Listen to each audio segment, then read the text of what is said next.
Welcome back. In the last of the property series, we have the combustion properties of natural gas, which we shall learn about today. And now we know that natural gas, or for that matter petroleum also, are basically fuels. Other than fuels, they are also used for preparation of some chemicals, but basically they are fuels.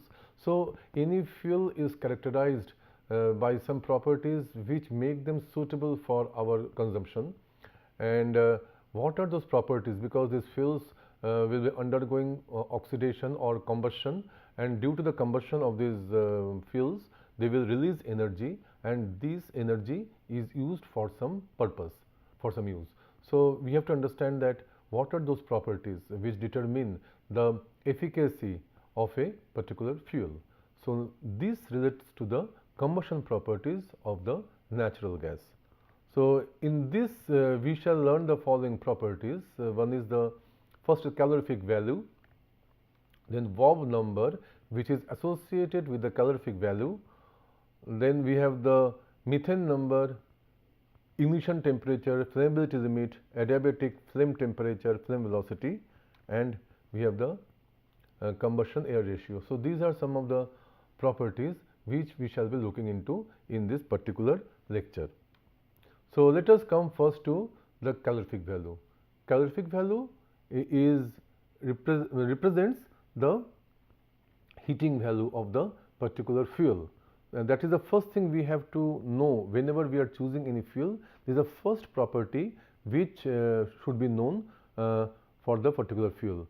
So calorific value or the heating value is generally denoted by Hv, and it is negative of its heat of combustion at 1 atmosphere and 25 degrees centigrade. Why this negative is a convention that we put it negative, and in the literature you will find it will come with a negative value.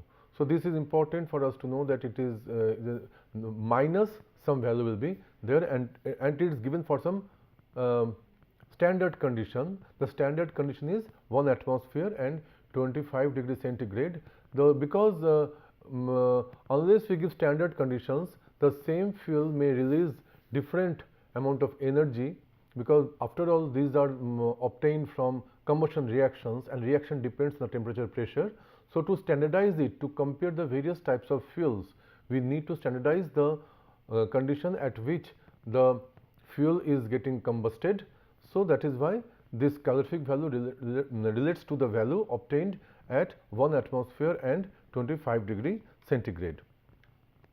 Now the unit is generally joule per kg if SI unit, but this calorie per gram or BTU per pounds are also quite common in the energy literature. The heating value are of again two types. One is the high heating value and there is a low heating value, depending on what kind of product gas we are obtaining. Now when we talk of high heating value, it means that we have the liquid water in the product, whereas for low heating value we have only gaseous water in the product. Now this high heating value denoted by HHV and low heating value denoted by LHV are related. We are not going into the derivation of these relations. These can be derived. So this HHV is equal to LHV plus this particular term, and in this term the VW determines the stoichiometric coefficient of water.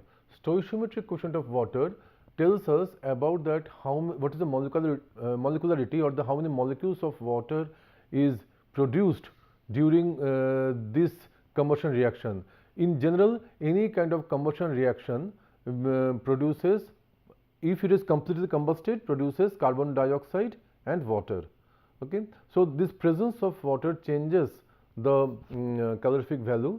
So that is why it is important for us to know that amount of water, and that is accounted for by this VW, that is stoichiometric coefficient of water.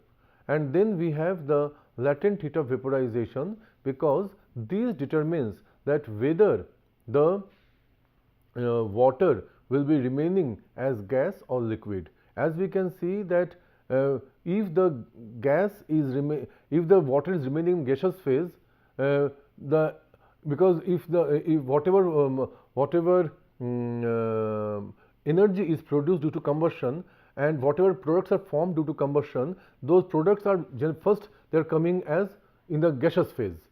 So this whatever energy is coming out, that energy will be on the lower side. Why? Because when the water gets condensed, again it will release the energy for vaporization. The heat of vaporization is released. So this release of the heat of vaporization gets added to the combustion energy. That is why the HHV becomes more than the LHV. So that is why we have to add the enthalpy of condensation of water to the LHV to get the HHV. And lastly, we have the molecular weight of the gas. So then for various types of fuel with mixture of hydrocarbons, we have different types of the heating values, and the overall heating value is obtained like in fuel, like in a natural gas contains methane, ethane, etc., etc. So what we do, we can combust them separately and get their heating values, and then to get the overall heating value, we take some kind of averaging based on the mass fraction. Like earlier also we found that when we were finding the average property, we were taking average based on the mole fractions, and in this case the mass fractions of each of the component of natural gas are considered to get the overall heating value of the natural gas. Now in this particular table, the LHV and HHV values of some of the common fuels have been listed, and here we can see that we have LNG, we have liquid hydrogen, LPG, crude oil, conventional gasoline, conventional diesel, coal, coking coal, ethanol. So you can see that in this the highest amount of energy is obtained for liquid hydrogen. That is why liquid hydrogen is also another fuel which people are developing. It also has its some negative points, but without going to those details, just here we learned that the hydrogen has the highest heating value among all the other all the fuels. That is why so much work is going on to develop hydrogen fuel. And other than that, we see that LNG, LPG, crude oil and conventional gasoline, their heating values are almost nearby.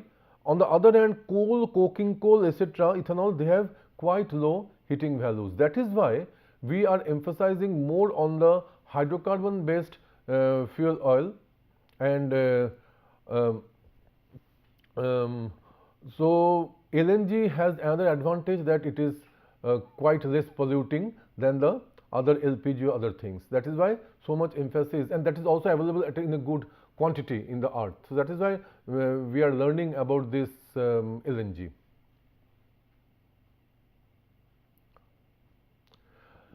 Associated with the calorific value is another parameter that is called the Wob number. Now let us first see how it is defined. This Wob number is defined like this, that it is the ratio of the HHV to the square root of the specific gravity. This is by definition, and this Wob number is also called Wob index or Wob number, and the value generally lies between 1100 and 1400. Understand this, that this Wob index is calculated based on the HHV and not from the average Wob number of the constituents. So because we are talking about the fuel as a whole, so we will be talking about the highest amount of energy that is obtained by the combustion of the fuel. And this Wob number, like perhaps you know, we have octane number, cetane number for other gases, diesel, etc. So Wob number is adjusted by blending with natural gas with air. So we blend sometimes blend means we dilute it. We dilute it and adjust this Vob number, and this by blending what we are doing, we basically change the heating value of the gas, and this has to be carefully done so that we can keep a balance between the Vob number and the high heating value. So we should not make it so dilute that it loses its utility. Now, significance of this thing that it's a criterion for interchangeability of gases. Interchangeability means that two gases with the same Vob numbers are interchangeable. Why? Because when we are combusting these gases at a given pressure drop through a burner, we will be having the same amount of combustion value. So that is why it is important for us to know the Vob number. So we may have different gases, we may not be having the same gas available to us all the times, but if we have, even if we have different gases, but if their Vob numbers come out to be the same, then we can interchange these gases. And these are used for various applications like engines, boilers, burners, etc. Next important parameter is the combustion air requirement. Combustion air requirement means it gives us that how much air we need to combust a given fuel completely. Now, air means basically from air we are deriving the oxygen. So, oxygen is one which causes the combustion. So, we need to know that how much of the air is needed to make the fuel burn completely, and here the amount of air needed, this combustion air requirement is based on the unit volume of the gas. That means per cubic meter or per liter of the gas, how much air is needed, and this is in short given by CAR, combustion air requirement. And analogous to Vob number, here we have also another parameter, that is CARI, that is combustion air requirement index, and which is defined like Vob number, like the CAR value divided by the square root of the specific gravity of the gas. And in this particular table, we have shown some of the values of the this Vob index, then the air demand, then in this and then the specific gravity, then car I value, and the ratio of the Vob number to car I. Here we have listed methane, then butane, and the methane represents natural gas, this butane represents the LPG, and this is the for the hydrogen. And carbon monoxide means carbon monoxide plus oxygen can give carbon dioxide. So here we see that it is not worthwhile to combust carbon monoxide, but other things are giving very nice thing. Here we see that the air demand for the various fuels also change. Like here for the LPG we need the highest air, whereas it is quite low for hydrogen and then also for methane. And then these are the specific gravities, and we find that the LPG is heavier than air, and that means if it leaks it will settle down, it will come down rather, and whereas the natural gas and the hydrogen will move up the air. And these are the car I values of these, and lastly we have the Vob index and the car I value ratio.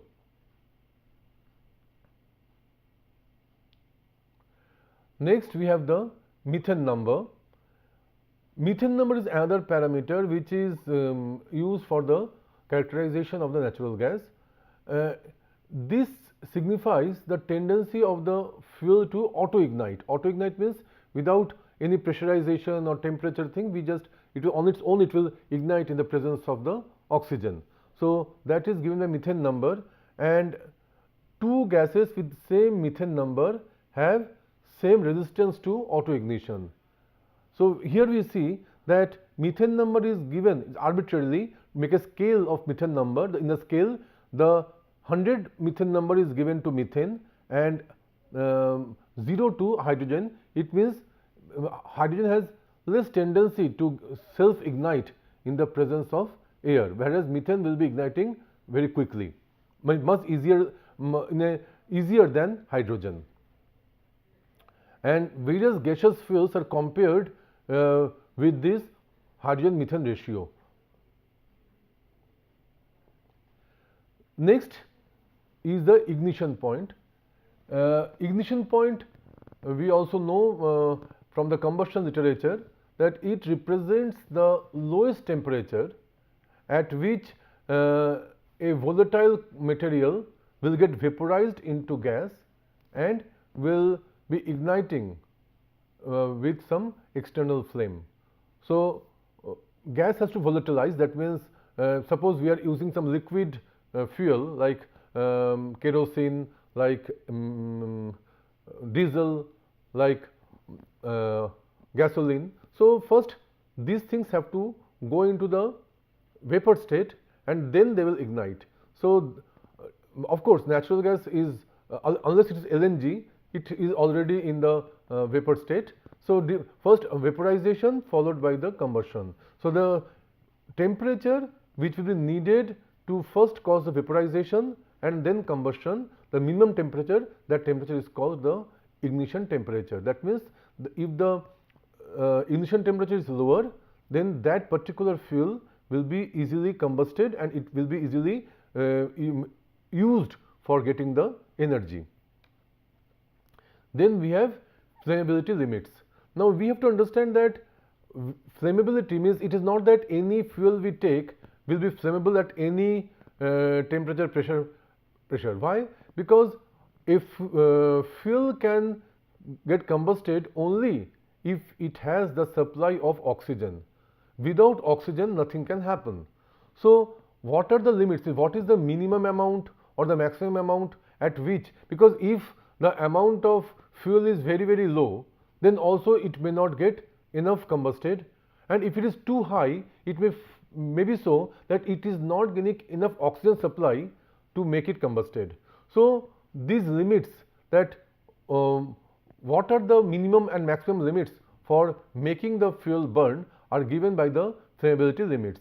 So, accordingly, we have two limits. First is the lower flammability limit, that is given by LFL, and it says that minimum concentration at which a flammable mixture of gas or vapor in air can be combusted or ignited at a given temperature, pressure. As I told you that if it falls below this minimum, it will not be getting ignited. Similarly, there is something called upper flammability limit, that is given by UFL, and this UFL signifies the maximum concentration at which a mixture of gas or vapor can get ignited at a given temperature, pressure. So, this LFL and UFL are functions of the temperature, pressure. At different temperature, pressure, we will be having different flammability limits for the same kind of fuel. So, we can adjust the temperature, pressure to see to it that when we are storing or transporting the particular fuel, we are well outside the flammability limits.